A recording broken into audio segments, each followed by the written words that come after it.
Olá pessoal, vamos agora resolver a questão 131 da prova amarela de 2009 do Enem. Essa questão nos traz um poema de Carlos Drummond de Andrade chamado Confidência do Itabirano. Vou ler o poema com vocês, explicar rapidinho, depois a gente vai ver o que a questão está pedindo.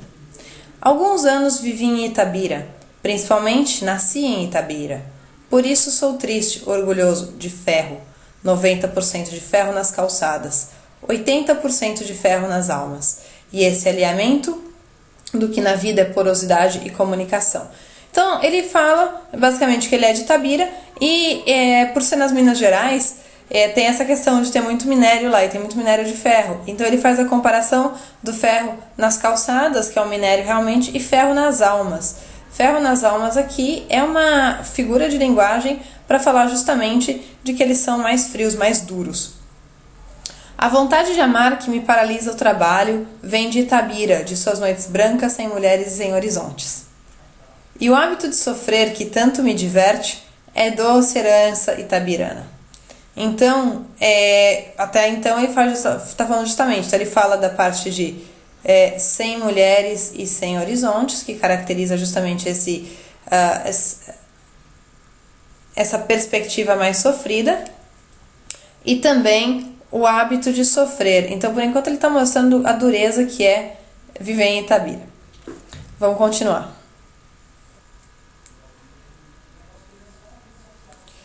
De Itabira trouxe prendas diversas que ora te ofereço, esta pedra de ferro, futuro aço do Brasil, este São Benedito do velho santeiro Alfredo Duval, este couro de anta estendido no sofá da sala de visitas, este orgulho, esta cabeça baixa. Então, aqui é justamente, ele mostra coisas que existem em Itabira. Então, é engraçado aqui o paralelo que ele faz entre coisas materiais, então, por exemplo, pedra de ferro, que aqui é literalmente uma pedra mesmo.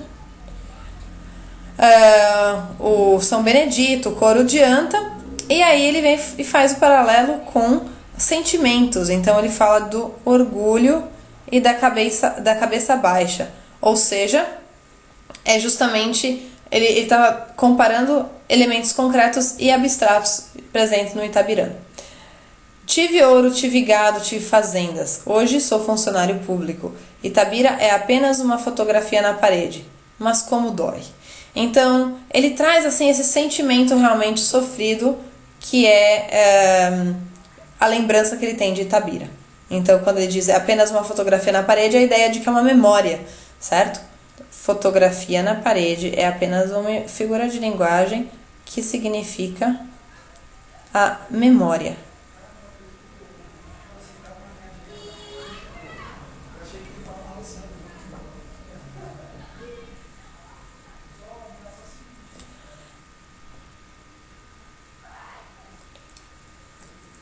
Carlos Drummond de Andrade é um dos expoentes do movimento modernista brasileiro.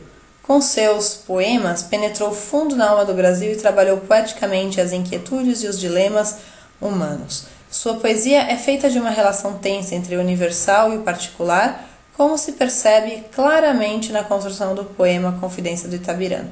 Então, aqui, universal e particular é, por exemplo, essa estrofe que a gente viu, dele falando do aço, e ao mesmo tempo falando da cabeça baixa. Tendo em vista os procedimentos de construção do texto literário e as concepções artísticas modernistas, conclui-se que o poema acima...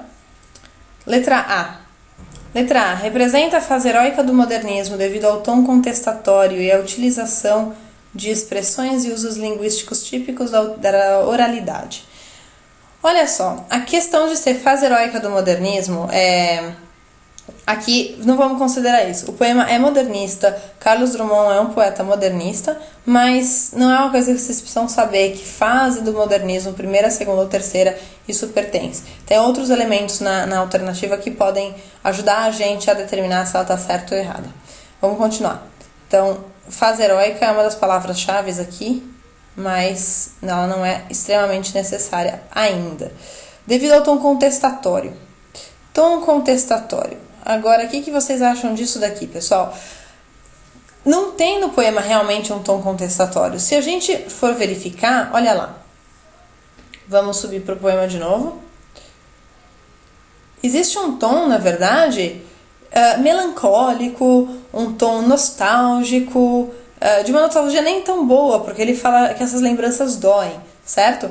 Então ele fala de ferro, ele fala de sofrimento, e isso não é um tom contestatório, é um tom melancólico ou até de certa forma um pouco pessimista.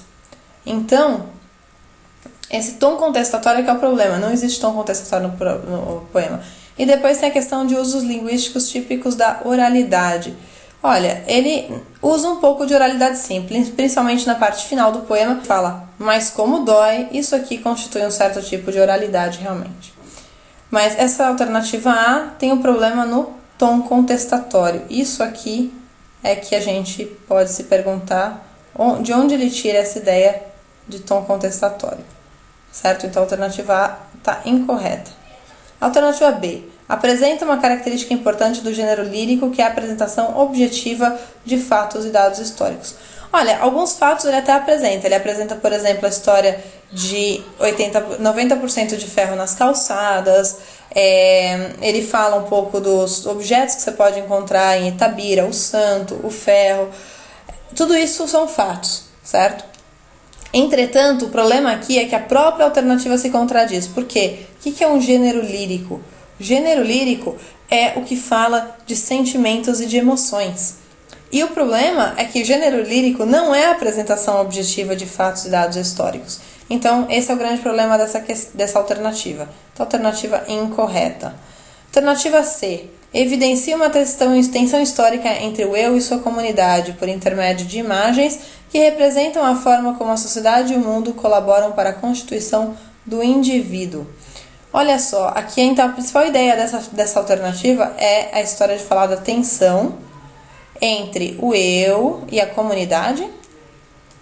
E ele fala que essa tensão é representada pelas imagens que representam a forma como a sociedade e o mundo colaboram para a constituição do indivíduo. Ou seja, essa alternativa aqui, ela tem uma certa validade. Existe realmente uma tensão histórica, e essa tensão ela é finalmente representada nessa última parte aqui, quando ele fala: tive ouro, tive gado, tive fazendas, hoje sou funcionário público, Itabira é apenas uma fotografia na parede, mas como dói. Essa é a principal parte de tensão, quando ele fala da dor, dessa dor que as memórias instigam nele. Então vamos deixar essa alternativa aqui por enquanto. Vamos para a próxima opção. Próxima opção. Critica por meio de um discurso irônico a posição de inutilidade do poeta e da poesia em comparação com as prendas resgatadas de Itabira. Olha só, o problema dessa alternativa é, primeira coisa, um discurso irônico. Não existe muita ironia. Em todo momento ele é bem aberto com relação ao sofrimento e às memórias tristes que ele tem. Segunda coisa, posição de inutilidade. Ele não critica, ele não fala da inutilidade do poeta e da poesia. E não compara em nenhum momento isso com as prendas. Então esse é o grande problema dessa questão, é que ela aborda um elemento que não existe, que é essa inutilidade. Alternativa E. Apresenta influências românticas, uma vez que trata da individualidade, da saudade da infância e do amor pela terra natal por meio de recursos retóricos pomposos. Gente, em primeiro lugar, é um poema modernista. Não tem influências românticas, então essa parte românticas não está coerente. Trata da individualidade, sim, trata. Saudade da infância. Saudade, quando a gente vê saudade, a gente pensa em um sentimento bom. A gente tem a tendência a associar a saudade com algo bom. Quando ele fala, mas como dói aqui no final, isso aqui não tem a ver com sentimento bom. Então, de novo, essa alternativa não está correta.